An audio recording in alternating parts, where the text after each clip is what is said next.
හයි මගේ යාළුවෝ ඔක්කොමල්ලා හොඳින් ඇති කියලා මම හිතනවා.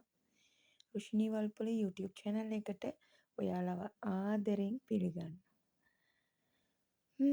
මං අද අරගෙන ආවේ පුංචිම පුංචි රසම රස කෑමක් හදන රෙසිපි වීඩියෝ එකක්. මේ කෑමේ නම නම් ඇහුවොත් චුට්ටක් hina යනවා. මොකද මතක් වෙන්නේ වෙනස්ම දෙයක්. මොකද්ද දන්නවද නම? ඩිස්කෝ. මතක් වුණේ වෙනත් දෙයක් නේද? අපි හැමෝම ඩිස්කෝ ඩාන්ස් දාලා තිබුණාට ඩිස්කෝ කාලා නෑනේ. එන්නකො යමු මාත් එක්ක හදන්න. මේකට අවශ්‍ය වෙන දේවල් මම කියන්නම්. පොල් කිරි ලීටර 1.5යි, සීනි කිලෝ 1යි, පාන් පිටි ග්‍රෑම් 100යි, ඒ වගේම ලුණු චුට්ටක්. කැමති නම් ප්ලම්ස් කජු දාගන්නත් පුළුවන්. හැබැයි හරියටම හදන ඩිස්කෝ රෙසිපි එකට ඒව අඩංගු වෙන්නේ නැහැලු. මේක හරියටම හදන්න දන්නවා මගේ හස්බන්ඩ්ගේ තාත්තා. මමත් මෙහි ආවට පස්සේ තමයි මේක කන්න පුරුදු වුනේ. පුදුම පැණි රසක් තියෙන්නේ, පුදුම රස කෑමක්. එකපාරක් හදලා කෑවොත් නම් ආයේ හදනවාමයි. ඒ වගේම අපිට මේක පුංචි බිස්නස් එකක් හැටියටත් කරන්න පුළුවන්. මොකද මම කාලෙකදී මේක බිස්නස් එකක් විදිහට කෙරුවා. හොඳම හොඳ ලාභයක් ලබන්න පුළුවන් බිස්නස් එකක්. හැබැයි චුට්ටක් මහන්සි වෙන්න ඕන.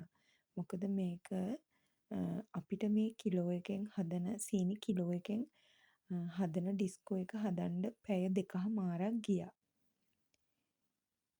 ඔයාලට පේනවනේ මේ වෙද්දි ලොකු ලොකු බුබුලු දානවා. මේ බුබුලු නැත්තටම නැති වෙන්න ඕන මේකේ හරි පදම එන්න. ඉතින් ওই වෙලාවෙද්දි නම් මට චුට්ටක් මහන්සි. මොකද එක දිගට හැඳගාපු නිසා අම්මත් උදව් වුණා මට. ඒත් එයාට මේ වෙලාවෙද්දි දෙන්න බෑ. මොකද අපේ අතට හොඳ බරක් දැනෙනවා මේ පැය එකහමාරක් විතර යද්දි. ඔය අවසාන ටික බොහොම ඉවසීමෙන් තමයි හැඳි ගන්න ඕන. මොකද ගින්දර ගොඩක් දාගන්නත් බැහැ.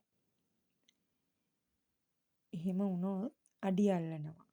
මට ඒ වගේ වැඩක් වුණා. එක දවසක් මම සීනි කිලෝ 6කින් හැදුවා. ඒ හදන වෙලාවේදී ගින්දර වැඩි වෙලා ඔයාලා කාලා තියෙනවනේ බුල්ටෝ.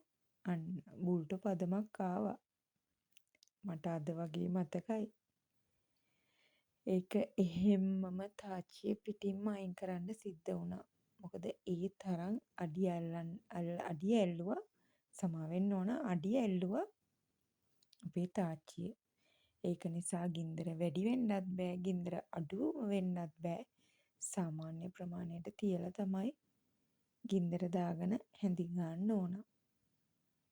දැන් නම් බොහෝම ළඟයි අපේ පදම එන්න. ඔයාලට පේනවනේ ඉස්සෙල්ලට වැඩිය ගොඩාක් අඩුයි බුබුලු දාන එක. මම මේ සෑහෙන වෙලාවක් ඔයාලට පෙන්නන්නේ හදන්න ආස කෙනෙක් හිටියොත් එයාට හදන්න ලේසි වෙන නිසා. අනේ මට මේ තැටියට දාන එක නම් ගන්න හම්බ වුණේ නෑ. මොකද ගොඩාක් රස්නේ තාච්චි අල්ලගෙන මට වීඩියෝ කරන්න විදිහක් තිබුණේ නැති නිසා.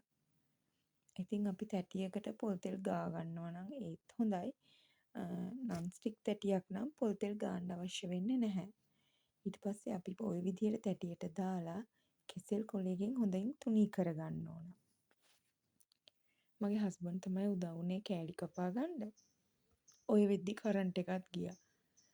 ඔන්න ඔය තියෙන විදිහට තමයි ඩිස්කෝ කෑලි කැපුවට පස්සේ එන්නේ. ඔයාලත් හදලා බලන්නකෝ. පුංචිම පුංචි රෙසිපි එකක්.